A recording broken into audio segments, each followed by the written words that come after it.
Welcome to Human to Human. I'm here today with Dana, my roommate that I lived with last year. Hello. Do you Oh my want to God, I'm give so a little excited. introduction of like who you are, what you're studying, what you're up to? Yeah, sure. So I am Dana. I was Jess's first year roommate. Last year, I am at Ryerson. I'm studying early childhood studies, so early childhood education. In my second year, 20 years old, live downtown Toronto. That's me, basically. So I'm so excited to talk about therapy with you because honestly, I feel like you were genuinely, I think, one of the first people, definitely like one of the two first people to ever like normalize therapy for me and talk about it in such a really awesome and open way. And we have had many therapy conversations. And I remember even like while we were living together, you were like, you should try it. Like, there is so many like good things to take away from it. So I'm excited for you to like share your whole journey and kind of what got you to kind of start going and what you've taken away from it. Yeah, I'm really excited. I'm the biggest advocate for therapy, I think. Not to exist, but like to exist. I was literally having a conversation with my mom the other day about how like her and my dad should go to therapy because of COVID and how like they just should because it's awesome and stuff. I love that. It's so fucking true. So kind of Yeah. like where were you at like emotionally, mentally? What were you experiencing when you were like, okay, I think like also what how did you perceive therapy growing up? I feel like that's a good place to start. Yeah. So I guess growing up, honestly, I never even considered it like a thing. When I was younger, I had never heard of it. No one had ever told me anything about it. Didn't know anyone. I didn't know anyone that was doing it. Like from my point of view, like no one had told me about it or anything. Um, yeah, so I didn't really know it was a thing when I was younger. And then as I got older, when around seventh and eighth grade, like teachers start talking to you in health class about mental health, like a little bit, not a lot, um, but a little. And they'll say, oh, you can always talk to somebody, or you see like kids' help phone ads on TV. So it was just kind of something at that point that I was like, oh, it's for people that are like just having a rough time or whatever. Okay, cool. And then the way I got into it, it wasn't my idea. Well, it wasn't at the same time. But basically, when I was, how old was I? 13. Yeah, I was 13. I had a close family member commit suicide.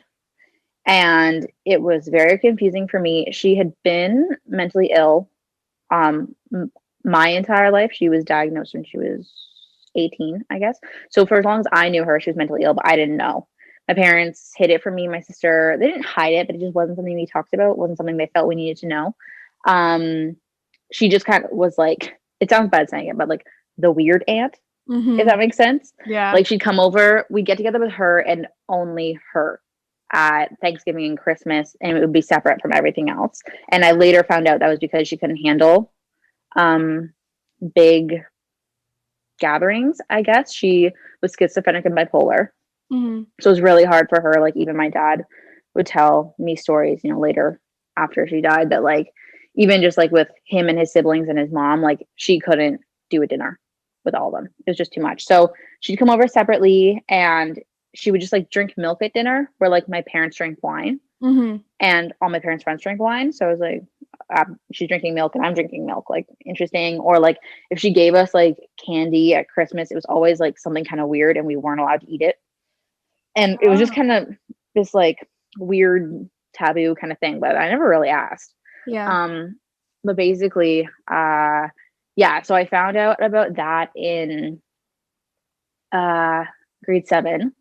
My parents like sat me and my sister down. We both got home from school and like they were both home, which was really weird. And they're like, we have to tell you something. And I was like, what? And then they told us, and I was just kind of like, oh, okay. I didn't know. I didn't know what to think. I didn't know what to do. Like I knew people like commit suicide. Knew that was like a thing, but I just that had never happened to anybody I knew, anyone nearly like close to me at all. Like never anything I had considered to be part of my life.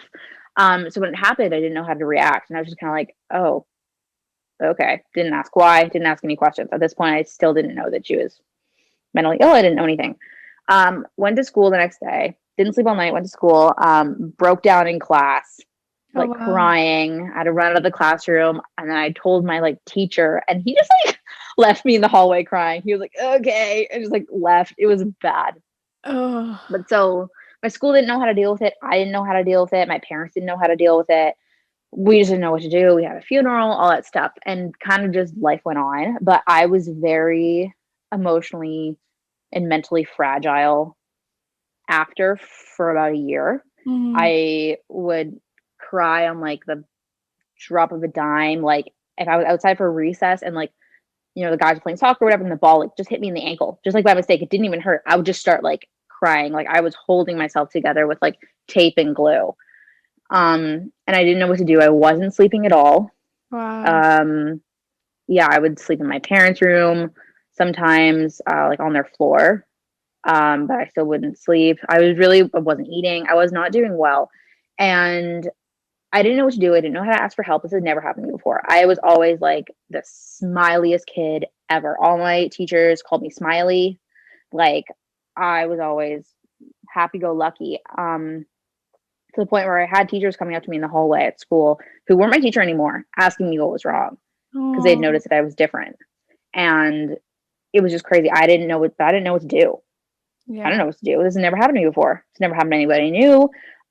I just didn't know. And then yeah, so I was having a lot of like emotional issues. I was spending like time in my room. I would go to school, come home, and sit in the dark in my room and like watch sad movies and cry. Like I don't even know. It was crazy.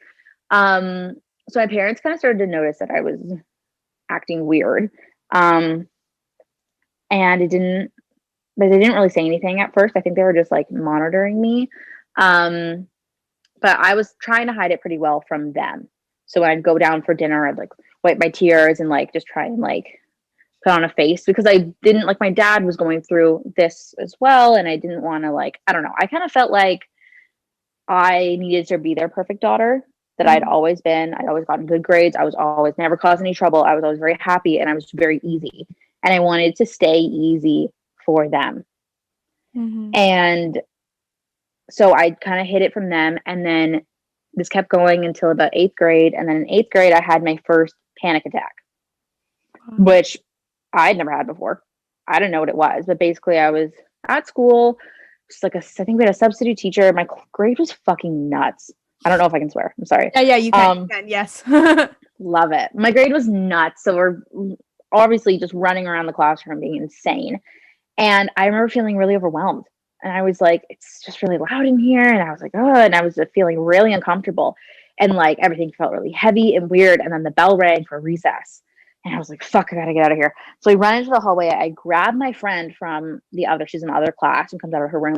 I run around the corner and I don't remember anything after that. I remember feeling like I was crying, like my cheeks were wet. And then I was on the floor.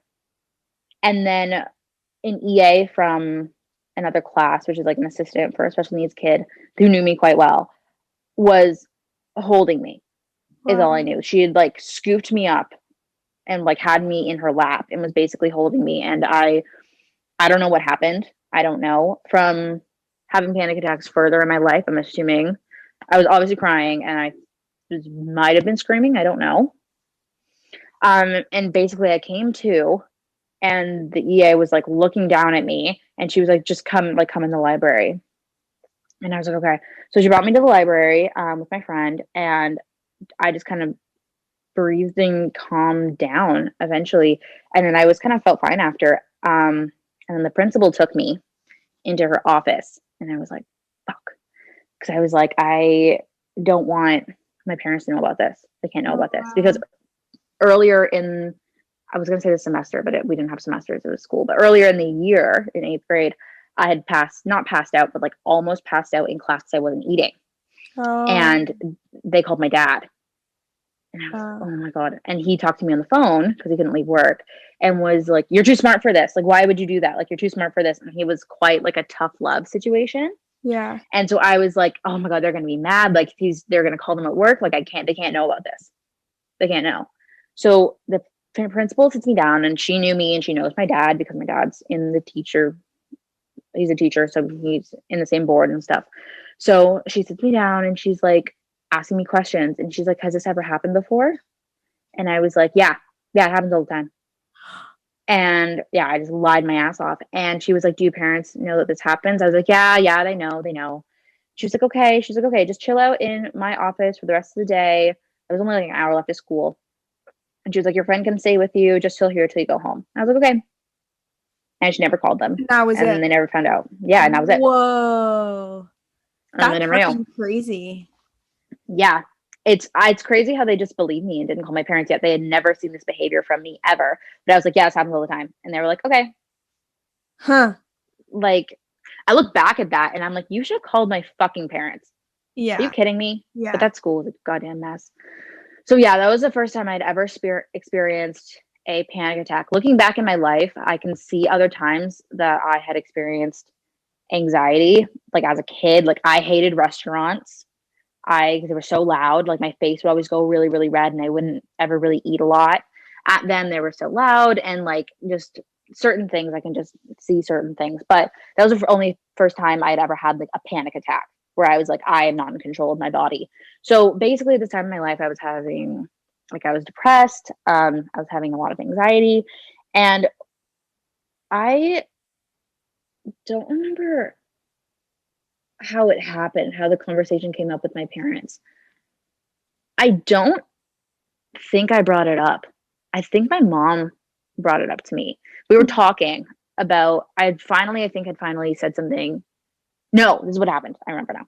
I was sitting in the kitchen, and this was like in eighth grade, kind of after this panic attack had happened. And I was like, kind of like thinking, okay, I need help. I need help. I need to do something about this. I can't just keep trying to deal with this myself. I can't do it. So I was sitting in the kitchen with my mom, and I just kind of was like asking about my aunt. And I finally just kind of said, like, what happened? Because I had never asked and no one had ever said anything. And I was just kind of like, well, what happened? My mom ended up telling me. So she was schizophrenic and bipolar. She had been, in and out of the hospital like her whole life and everything. And basically, doctors just never got her medication right. And the night of her death, basically, her boyfriend had dumped her. Mm. And then she drank a whole bottle of wine. Oh. And she's not allowed to drink because of her medication. And then she jumped off her balcony. Wow. Yeah. So that's all of the story we know. But my mom finally told me that. And she said, like she struggled with mental health her whole life. And that's just kind of what happened. And I was like, okay, so this is a thing. Like I knew enough at that point to know that like mental illness can go through the family and stuff. And I was like, okay, well, I clearly have something going on. So I was kind of like, we were kind of just having this conversation. And my mom just kind of said to me, would you want to talk to somebody about all this? And what I had kind of done is I had all this stuff, I think, was initially triggered by my aunt's death, but I was going through a lot else now. These panic attacks weren't driven by thoughts of her or anything. They're just happening. And then these depressive episodes, it wasn't about her anymore.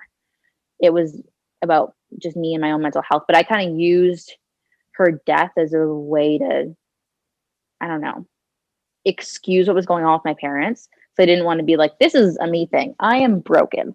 I didn't want to say that because I couldn't for whatever reason. I couldn't ask for help. I couldn't say that this is.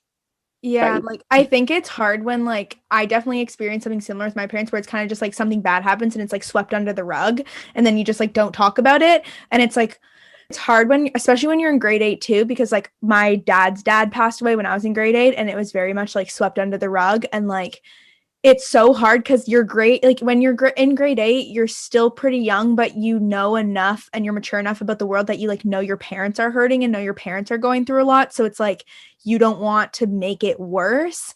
And then like that kind of thing though would obviously stick with you for a really long time, especially if you can't vocalize it and understand it. And so I don't know, it just like makes sense how that could be like kind of maybe like a triggering or a breaking point or like a a thing to like start a ripple effect. Yeah. So basically that just kind of, it just started all for me. And then I kind of just used it as a way to get help for myself, I guess. So basically my mom had kind of just said, would you want to talk to somebody about all this? And I was like, yeah, okay. And they were like, okay, well, I'm going to look into like our insurance to see what it covers and, we'll talk about it. And I was like, okay, cool. So basically what ended up happening is I didn't see a therapist. I saw a counselor. So they're like a level down in price and education and everything. So they're kind of like the next best thing if you can't afford a therapist. And they're completely covered by my dad's insurance because he's a teacher. So that's where I went first. And I will say, it's a big difference between counseling and actual therapy. Like a big difference. When I was in counseling, I didn't get any better. It didn't help. Which I think it could help for people if you're kind of going through a situational issue. But for me, it was, like I said before, it was no longer situational. It was just my mental health in general. So I think, if you're going through a really bad breakup or, a death or something like that, I think counseling could really help. They're still very knowledgeable, but I needed like clinical therapy. But I didn't know it at the time. So basically, I went to this therapist once a week, and I was still embarrassed about everything, and I was still really young. So I kind of really didn't open up to any of them. I saw a few different ones, and it never really got me anywhere. I kind of just ended up looking to social media for help, for advice, and just kind of fixing myself, if that makes sense, which did not work long term. I will say that did not work long term at all. It worked short term. I was in 8th grade with it. Like, so I just kind of like, I started writing myself letters before I go to bed because mornings were hard for me. Hated the mornings. I was late to school every single day in 8th grade. I hated the mornings. So at night before I went to bed, I started writing myself letters for the morning, just compliments. Like, you are going to do great today. Like, something good's going to happen today, whatever. And I would put them in my nightstand. And then when I woke up in the morning, I'd read it. And then I'd be like, okay, you can do this.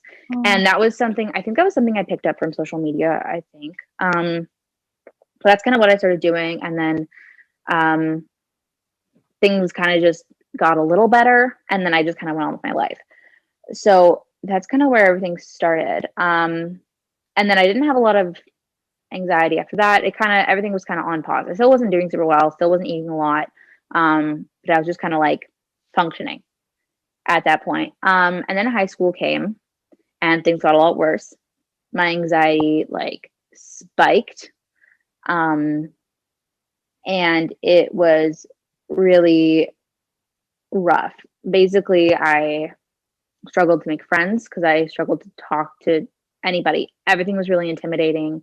I loved going to like concerts and stuff, but after, it was interesting. It was always after them, not during. I was okay during them, but after them, I wouldn't sleep all night. I'd have panic attacks the next day. Like, I was having panic attacks at school. I was having anxiety during tests. I wasn't finishing tests. Stuff was getting really bad. And then around 10th grade, starting to the point where I kept having to call my mom at school because I was having panic attacks in the bathroom, screaming and crying on the bathroom floor, and she needed to come get me. Wow. And I was having to call her to come get me and stuff. And after that had happened like twice, my mom was like, we're going to the doctor. And I was like, okay, all right, let's go to the doctor. So we went to my doctor, and he was like, I want to put you on a mood stabilizer. He wanted to put me on Prozac, if anyone knows what that is. Oh, wow. In grade and he 10? was like, yeah. Yeah. And he was like, and I want you to see a counselor. Again, I saw a counselor. So my parents decided against Prozac because it came with a lot of side effects. And basically with Prozac, so mental illness typically doesn't develop until 18 to 23. It's kind of the window. Typically can happen before, but that's typically when you're going to develop like schizophrenia, which was the worry amongst, my sister and I and my parent. Like, I was kind of like the concern because of my aunt's history. And my dad's other sister is also mentally ill, but diagnosed because she will not go to the doctor. But she is mentally ill. So with Prozac, if you go on it, it can bring forward a mental illness that you would have developed later in life. You'll develop it earlier. Oh, wow. Yeah, so that's the situation. So like let's say you because you're if you're schizophrenic, you're always schizophrenic your whole life, but you may not start to show symptoms of it, which is the hallucinations, the voices until let's a certain age. So if you are schizophrenic, you just don't know yet and you start taking Prozac, it can trigger symptoms, Mm-hmm. which is interesting. And my parents were like, no, we just don't want that. You're too young. You're relatively successful in school. I was doing quite well. He was like, they were like, you don't need to deal with that right now. So we decided against it, which wasn't really my choice. But whatever, I trusted my parents. We went to a naturopath instead. How'd that go? Interesting. Because I know some people really like naturopaths. I've never been to one. Mhm. I don't really know what that experience is like, but Yeah, so I went to one. She gave me all these different supplements to take, and I started taking them, and they didn't do anything. They didn't do anything for me. I had what was it called? GABA, like GABA 6 or something like that. And I was supposed to take it when I was feeling anxious. I took like 7 in one day because I had like an essay to write and I was losing my mind, and they didn't do anything. yeah. I'm sure I've heard that they've helped other people, but for my body, for my mind, did not work out. So yeah, so I kind of was just again kind of just living with it at that point. I had started seeing a different counselor. She was a little better, I will say Mhm. that. She gave me some. We were kind of just working on coping strategies for when panic attacks happen, um, instead of prevention, Yeah. which is interesting because I think that's just all she knew how to do. Hmm. So I that helped. It helped me deal with them when they did happen, but they were still happening. And then at this point, I was getting no treatment for my mood swings, my Mhm. depressive episodes. I was getting nothing for that. I was just, again, just dealing with it. Um, uh, yeah. And then I went to program support, and I had a letter from my naturopath saying that I needed extra time for tests because of my anxiety. And they were like, yeah, okay, cool. So from that point on, I was writing all of my tests in the program support room, and I had as much time as I wanted to do them. And that started, I want to say by this point, I was in grade 11. Mhm. So that's kind of where I was at that point, and that's kind of where I stayed all the way from grade 11 to grade 12. I eventually stopped going to the counselor because I got a job, I was busy with school, and I was like, I was functioning at this point. She had kind of taught me all she could. Yeah. Um, so I canceled an appointment one day because I was too busy to go, and then just like never rescheduled one ever again. I don't know. I wasn't getting anything from it anymore. So yeah. So for anyone interested, I guess what she had kind of done with me was we talked through like strategies for when I'm having a panic attack or when I'm having like an anxiety attack, kind of what to do. So we talked about counting the bricks on the walls, going through the ABCs backwards, The that kind of ABCs stuff. backwards. Yeah, which I can't do. No, I could But never like, do that in my life. I can't even tell you I wow. I have to start at A or I can start at J or else I can't even do the ABCs. yeah, me neither. So that's the whole kind of thing is it's supposed to occupy your mind. And then we also went through the 5 things you can see, 5 things you can smell, 5 things you can feel, 5 things you can hear, and I feel like there was one more, but I can't remember. But yeah, so we went through that too. So if you're having a panic attack and you're it's just kind of like to ground you kind of Yeah. and be like, well, where are you? What's around you? Um yeah, so that's kind of how I was doing. I was, to not say it lightly, just kind of suffering through life in a bad way. But yeah, still having panic attacks at school and stuff was really embarrassing. Sometimes I'd have them in front of people that I kind of didn't really know. Mm. That was just kind of like class friends, and it was just awkward and weird. And I didn't have a lot of friends, and I didn't didn't connect, wasn't able to connect with new people just because I couldn't handle it. I never went to any parties just because I couldn't do it. And I didn't drink either because I was like just too scared to like be inhibited in any way because I didn't know what I was gonna feel like or what I was gonna do. Mhm. It was really life was kind of just scary for me. I was kind of just trying to do what I was comfortable with.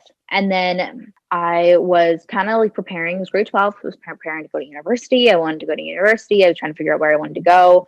And then I kind of came to the realization that I was like, I can't go because at this point, I was just living with my parents. My sister was away at school, and my parents, I couldn't be left alone overnight. I could be left alone during the day, that was fine, but I couldn't be left alone overnight. If they went to a cottage, they went somewhere away for the weekend, I wouldn't sleep all night. I'd have panic attacks, like multiple in the night. I would be like, calling them in the middle of the night, having them on the phone with me all night.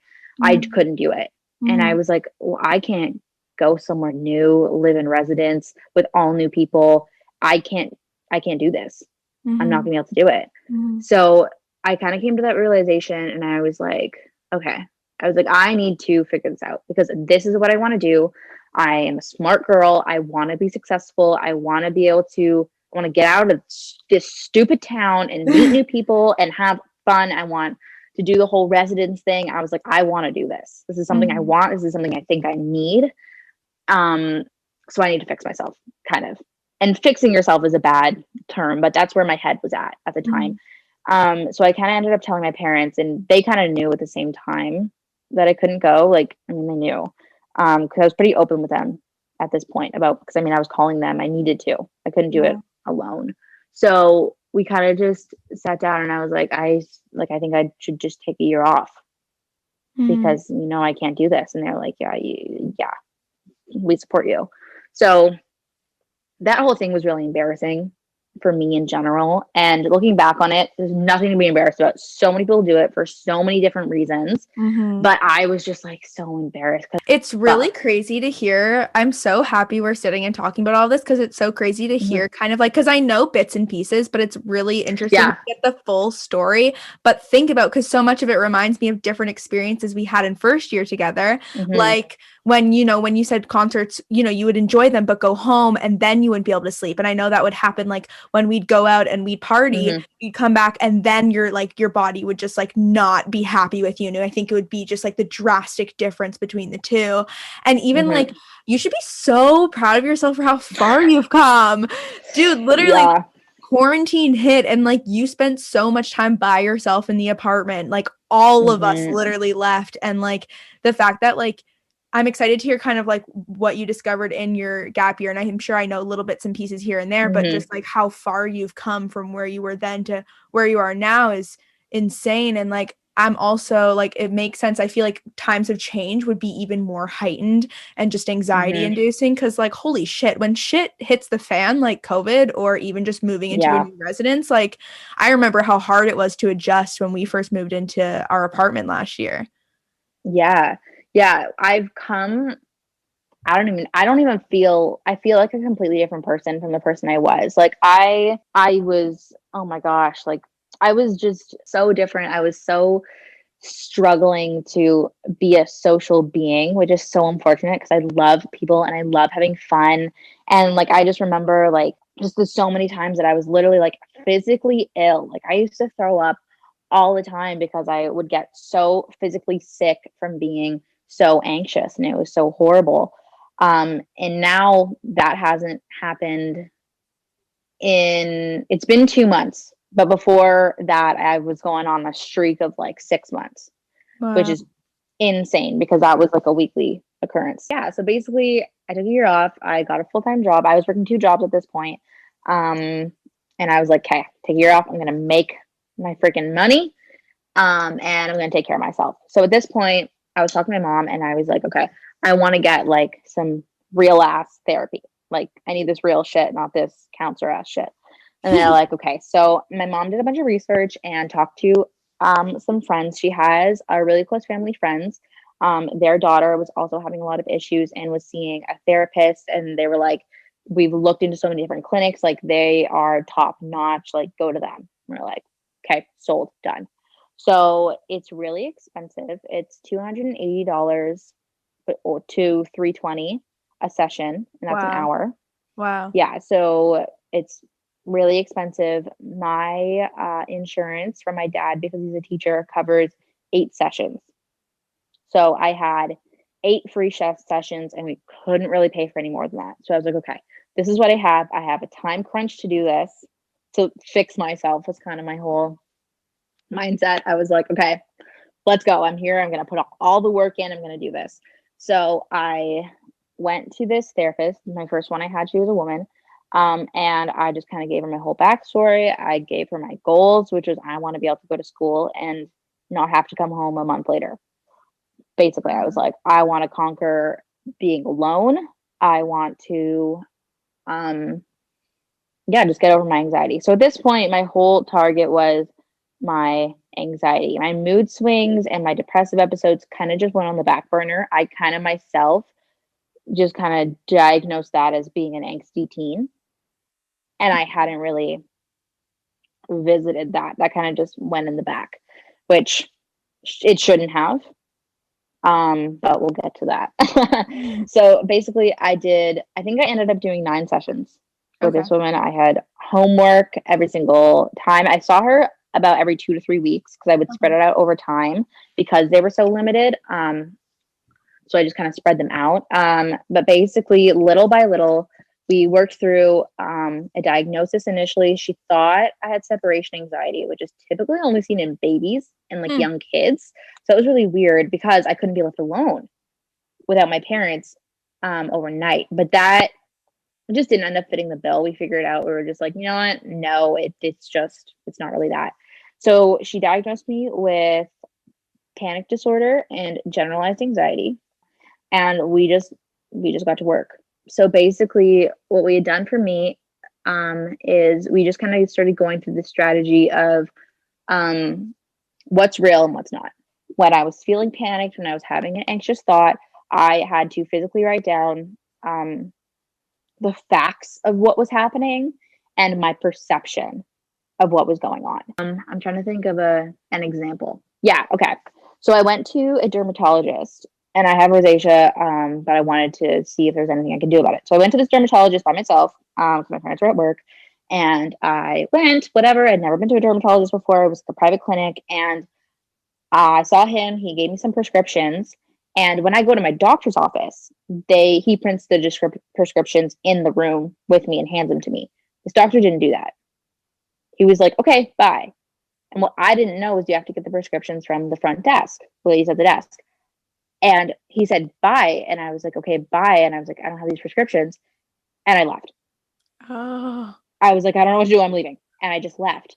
And then I got in the lobby and I was like, shit, I needed those, but I left. I can't go back. I was like, I can't go back. I'm going to look so stupid if I go back. So I called my mom and I'm like, I don't know what to do. They didn't give me the prescriptions. Like, are they going to be emailed to me or what? And my mom was like, oh no, you need to get them in reception. Just go back and say you forgot to grab them. And I was like, I can't do that. And she was like, what do you mean you can't do that? And I was like, I can't do that. For whatever reason, my brain was just like, you can't do that. You're going to look so dumb. That's so ridiculous. Like, just no. And so basically I ended up sitting in the lobby. It was on like the 5th floor or whatever, sitting in the lobby for an hour. Wow. Because I couldn't move. I was so conflicted in my brain because half my brain was like, just get up and go. It's not a big deal. And the other half of my brain is like, no, it was just no, like I can't move.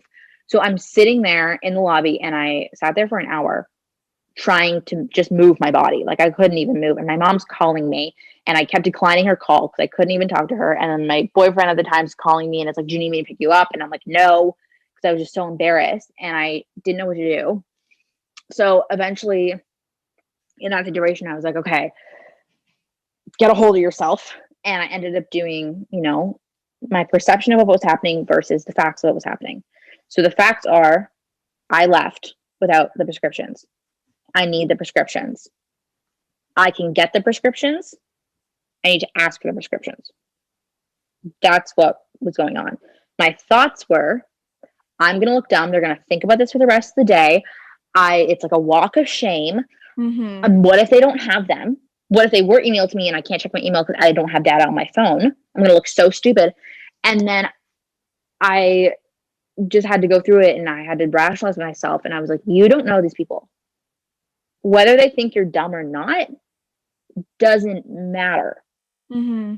Their perception of you doesn't matter. What matters for you right now is you need to get these prescriptions so you can get this medication for your rosacea. And so I ended up bustering up the courage to go up there. So after an hour, so I've also waited an hour, which is also stressing me out. Then because it was like the more time that went by, I was like, the more time that goes by, the dumber I look, but I can't move. Wow. And just, I look back at it now and I'm like, me now would have just been like, oh shit, and gone and get them. But I wasn't in a place where I could do that. Mm-hmm. So I ended up going back up and I call up to the front desk and I'm like, hi, like I was here a little while ago and I think I forgot my prescriptions. And she was like, oh yeah, they're right here. Here you go. And I was like, and you leave and you're like, wow. yeah. And I left and I was like, I hate myself. I was like, oh, what the fuck? It's like, what the fuck was that? So I leave and I'm like, oh my God. And every situation that I faced as I was trying to get over my anxiety taught me something. So going through that, as dumb as that whole thing was, looking back on it, going through that, I will never do that again. Because I know I can go up and I can ask and it's going to be okay and the world's not going to light on fire. So it's crazy how much bigger like things are in our head. We make things such a big deal and then you do it and then you're like, oh my God, why the fuck did I just spend an hour, right? But it's hard when I think things just become such a big deal and you have to face your fear and work through the anxiety to be like, oh, okay, this was not as ginormous as I thought it was. I thought exactly. It's all about conquering your fears. And then once you do, you can take that experience with you through every other nervous experience you're going to have. And like now I can go to a different doctor and I can ask them when I'm sitting there, hey, do I grab my prescriptions from you or the front desk? Yeah. And now I know that I can ask that and it's okay. And it's good for me to ask that because then I just know and I don't have to go, am I grabbing it from the front desk? What am I doing? I learned to ask questions, even if they sound dumb. So I know what to expect. Because for me personally, I like to know versus me not knowing what's going on. Yeah. So yeah, that's just an example of going through like my thoughts versus what's really happening in the moment. So yeah, we went through that. I had a lot of homework. I was to do that every single time I had an anxious thought. And basically I worked with her for I want to say like 7 months.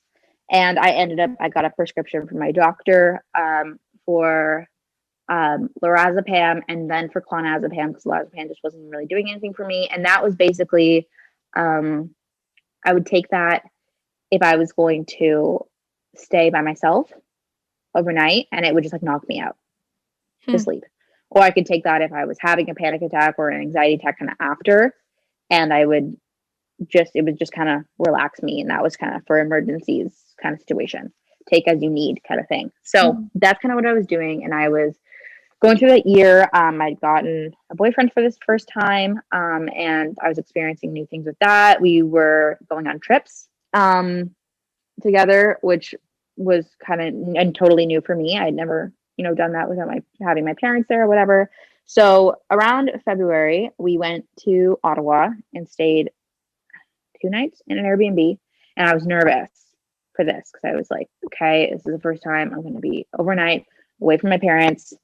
Okay, let's try this out. You can do it. So the first night, we're like lying in bed. We're about to go to bed. And I'm like, fuck, I'm going to throw up. I'm like, damn it. So I run to the bathroom. My head's in the toilet. And I'm like, oh my God. Like, and this is, it's a typical anxiety symptom for me is getting physically sick. So I'm like, oh my God, I'm not gonna be able to sleep tonight. And I start going in my head. I'm not gonna be able to sleep tonight. I'm gonna be up sick all night. This is so embarrassing. I've only been dating this guy for like 3 months. He's gonna think I'm freaking crazy. I'm like, oh my God, I'm so embarrassed. And then I thought to myself, what would my therapist tell me right now? And what we had been working on was just staying grounded. If you're having anxiety, don't fight it. Don't be like, this can't be happening, blah, blah, blah. Sit with it. It's here with you. It's part of you. It's part of your life. It's not going to go anywhere. If you are like, get out, it's not going to listen. So just sit with it.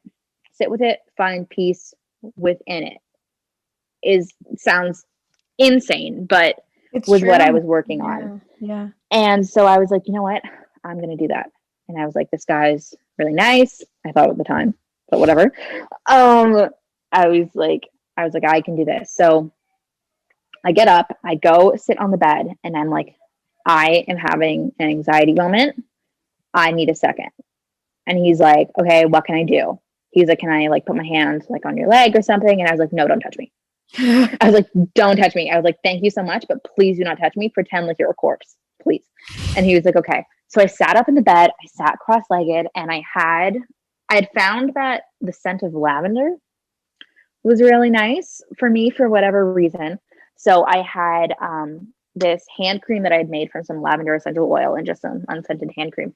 And I sat cross-legged on the bed and I put this hand cream on and I put my hands over my nose and my mouth like this. I'm sorry, I'm holding my phone, but like this. And I closed my eyes and I just took some deep breaths and I talked to myself out loud, which was very embarrassing, but I did it. And just kind of said, listen, everything's fine. You're safe where you are. The door is locked. You're going to go to bed. You're going to have a good sleep and everything's going to be fine because you can do this.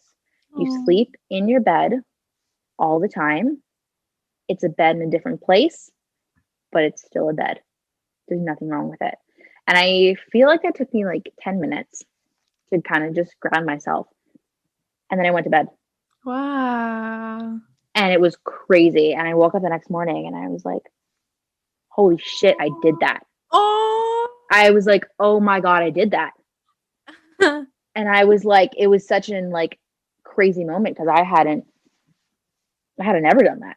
Yeah. Even when I was younger at sleepovers at friends' houses, I never slept ever.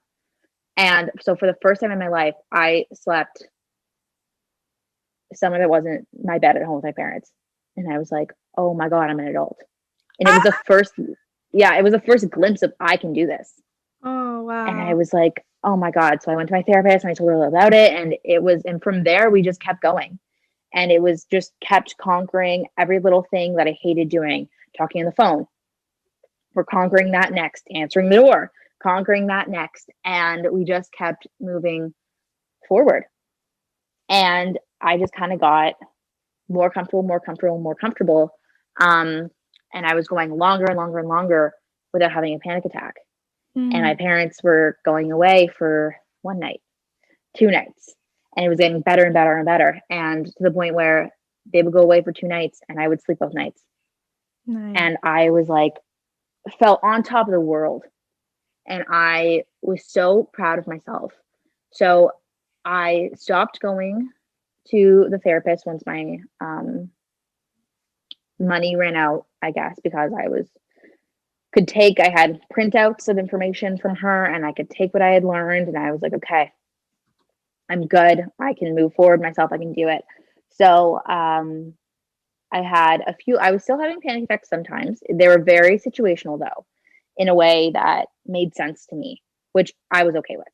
Because I was like, when they were random in the hallways at school, like that's not okay. But if they're really situational, something really weird's going on in my life, all right, whatever, that's fine. I had come to a point where I had accepted that this was part of who I am and part of my life. And there's nothing wrong with that. And anyone that comes into my life, if they're going to judge me for that, I don't want them. I don't want them in my life.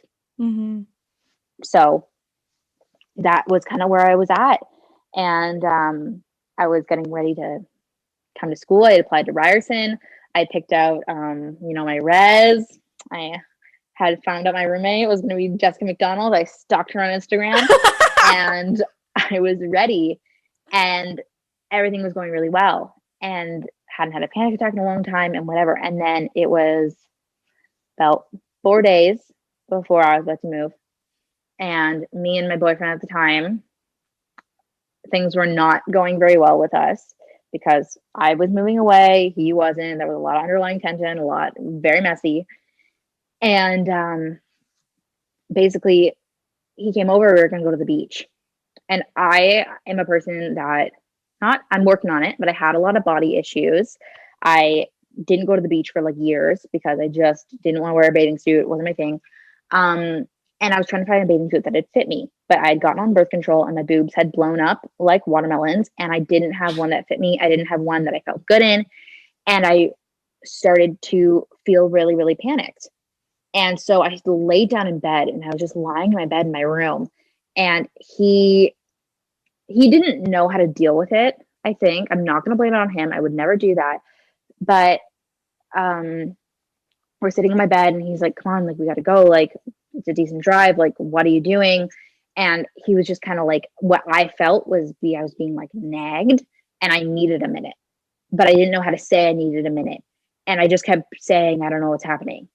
And I was feeling really like weird and down. And he was just like, I don't know, he was trying to be encouraging, but it was not working. It wasn't what I needed. And he said to me, he was like, this isn't fair to me. Like, how do you think this makes me feel? Like, we had plans. And I felt it in my stomach. My stomach turned, and I knew it was about to happen. And I knew my dad was downstairs. And I looked him in the eyes and I said, get my dad. Aww. And he was like, what? And I said, get my dad right now. And he runs out of my room, and him and my dad were not friends. Not at all. And I hear him and my dad talking, and my dad runs up the stairs. Aww. And I unleash, I'm screaming, like blood curdling. It was horrible. Screaming, I'm crying, I'm losing it. My dad's just like holding me. I'm holding my dad. And this guy is just standing. He had never seen this. Yeah. And he's standing like in my doorway, probably looking like a freaking ghost. And so my dad calms me down. I get calmed down, and I'm thinking to myself, I'm like, I need to be alone right now. And my dad like leans over to hug me, and I kind of lie myself down. So he comes with me, and I whisper in his ear. I'm like, get him out of here.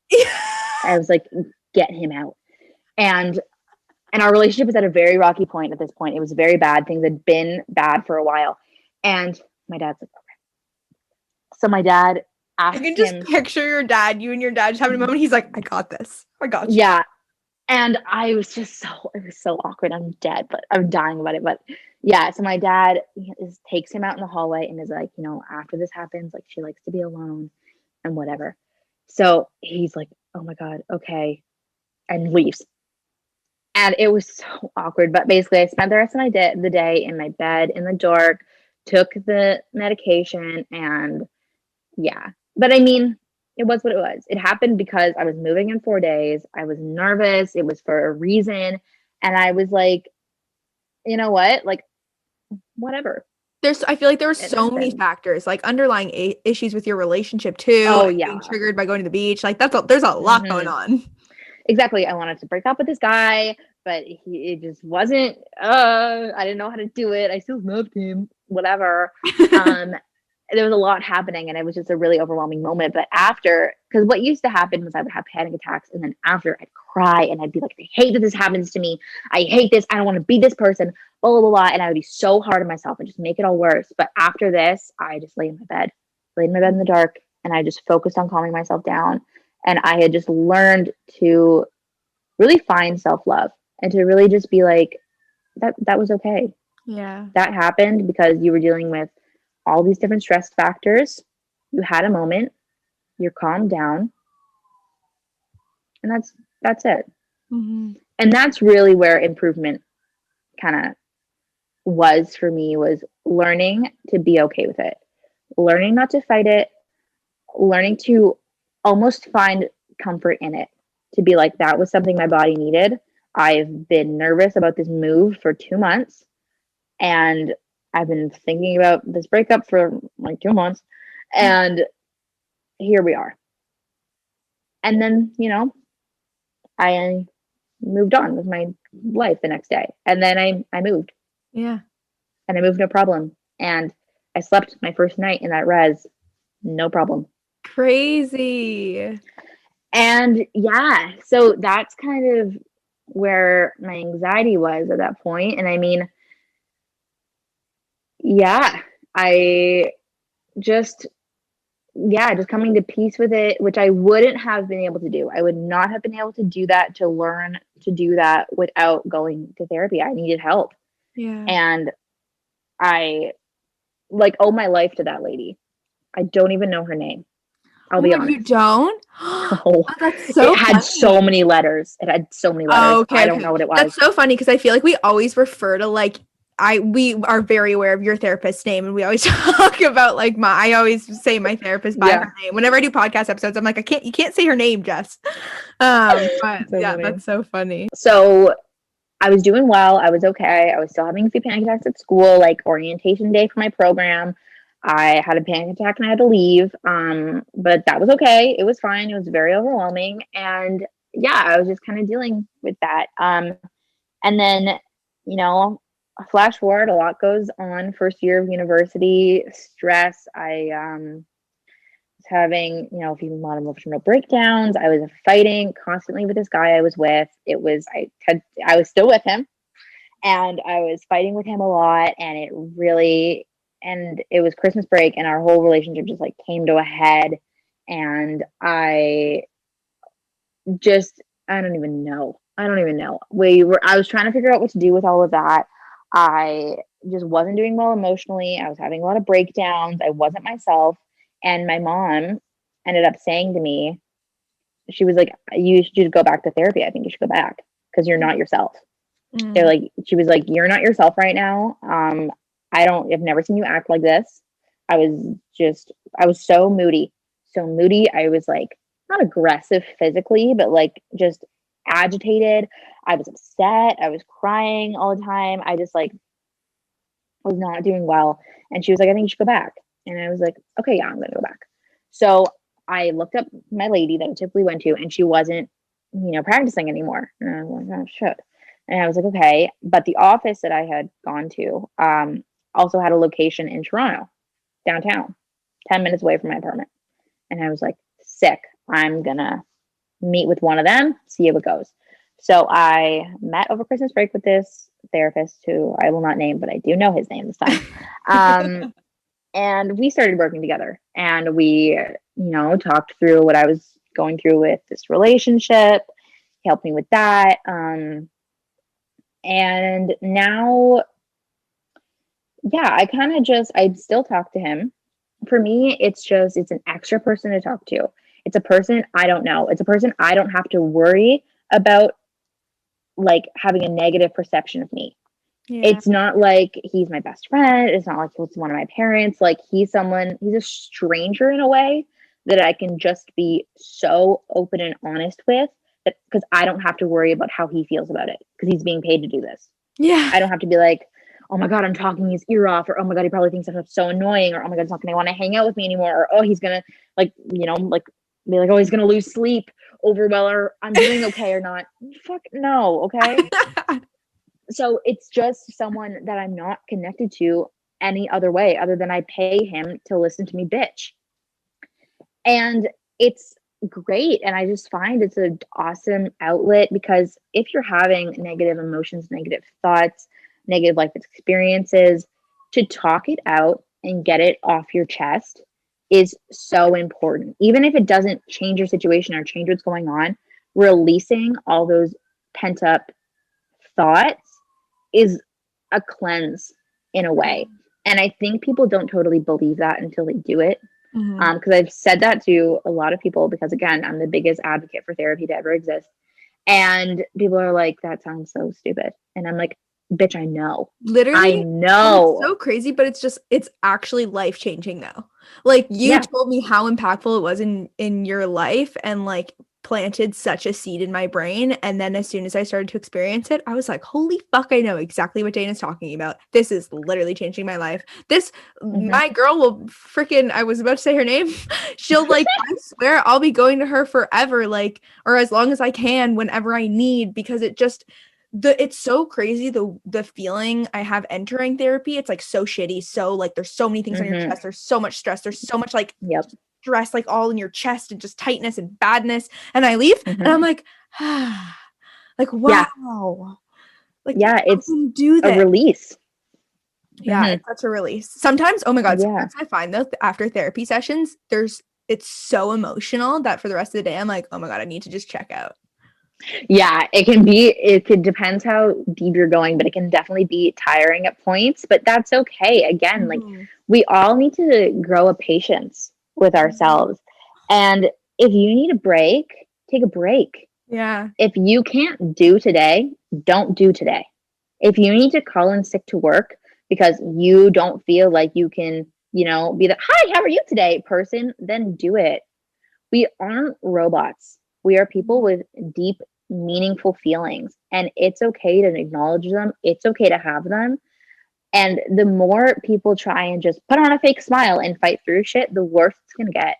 Yeah. Which is, I didn't know any of this until I went to therapy and learned it. And it's changed my entire outlook on myself, my outlook on my life, and has turned me into the person I am today. It has given me more positivity than I had before, even though I was, before all this, a pretty still happy go lucky person. It's just given me so much patience and love for myself. It's so important. It's so much worse when we have negative feelings and then we're like, why the fuck am I having these feelings? Fuck this. Mm-hmm. It's like that just amplifies it and makes it worse. Yeah. If the world's being hard on you, why be hard on yourself? Yeah. Why make it worse for yourself? Like, if you're having a bad day, if you're having a negative emotion, if you're having anxiety, if you're having depression, you're having it. You're having it whether you're going, this is stupid, I hate this, why am I feeling like this? You're going to have it either way. So why make it harder for yourself? Yeah. Find what gives you peace and just take a breath. Take a breath and accept yourself. Accept yourself for the good, accept yourself for the bad. Because at the end of the day, you have you. You're in this body and this mind for your life. Why make an enemy out of it? Dana, whoa, you're just spitting facts.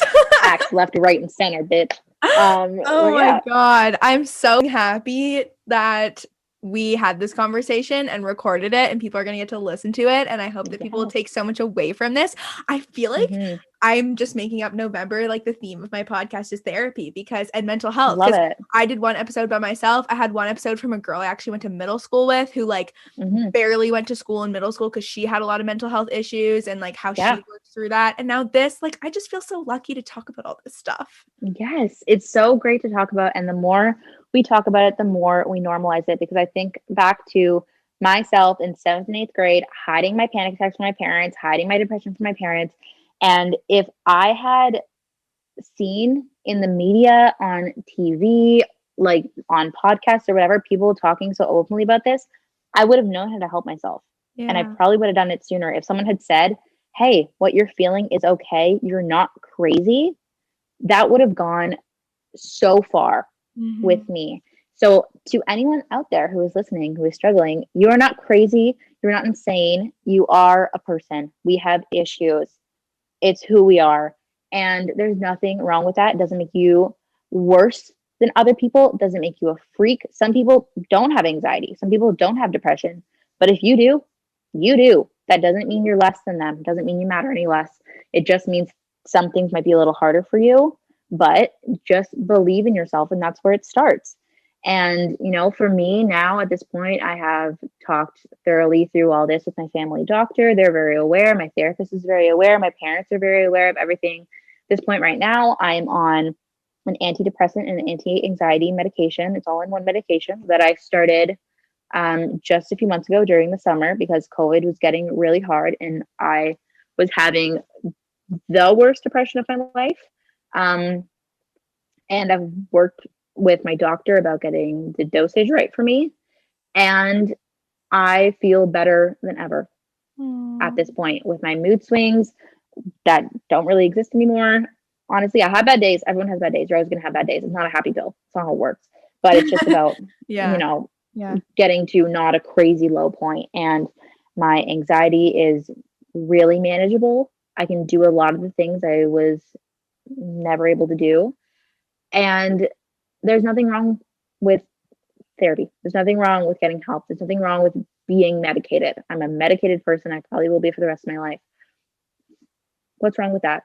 Nothing. That doesn't make you matter any less. That doesn't make you crazy. It's not that, your regular personality sucks and you have to take this medication to make you better. No, it's not about that. It's about how is it going to be the easiest for you to live your life? Yeah. And if I need to take a pill every morning to make my life easier to live, fine by me.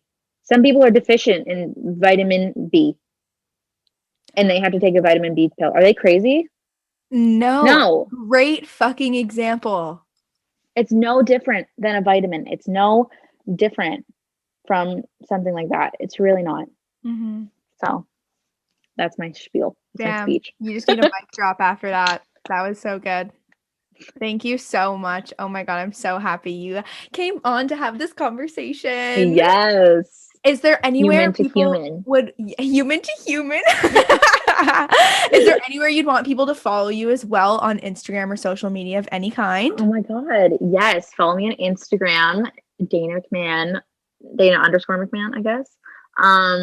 I don't post often, but I'm posting a lot more recently because why not? That's also a thing I used to be anxious about with posting. I'd be like, this is so weird. But now I'm like, if I see something cute, I'll post it on my story or whatever. Love it. It's just about getting over things in life. Yeah. Yeah, but shout out to um, Cognitive Behavioral Therapy Clinic in Ajax in Toronto. They're great. If you're interested in them, check out their website. I believe It'll be linked. I'll link it it'll in be the show linked notes. because I don't know what it is. Yeah. Awesome. You can email them. Can I link your I take really cool or what is it? What's your Instagram handle? I take Yes, pics or I take cool pics sometimes or something like that. love My it. photography Instagram, I just got a camera developed, so I'm gonna do a Nice. film the drop thing. Photo drop thing. Yeah, Love it. I like to take photos of stuff. Nice. Yeah, but if you're ever wondering about therapy, Google, ask your friends, email therapy clinics, email them, say what's going on, ask for their pricing. You know, schools are okay. They have some counselors you can talk to. You can start with counseling if you're struggling with money. There's Kids Help Phone. There's a lot of online services right now. Yeah, but reach out. Don't struggle because why? Why would you There's do no that to reason to yourself? struggle alone as well, too. No, Like it's so important not to at all. talk to people, and that's why I created Human to Human. This life is hard enough by Yeah. ourselves, or this life is hard enough when we're doing it together. So we should not have to struggle, be on the struggle bus alone. Exactly. All aboard. All aboard. Sweet. Okay, well, follow me on Instagram as well at Jessica J. McDonald. And I post every Tuesday and Friday, and subscribe to the podcast. And I'm excited to also I feel like you'll be on again, like for sure. So Probably. stay tuned for more Dana stories. Love it.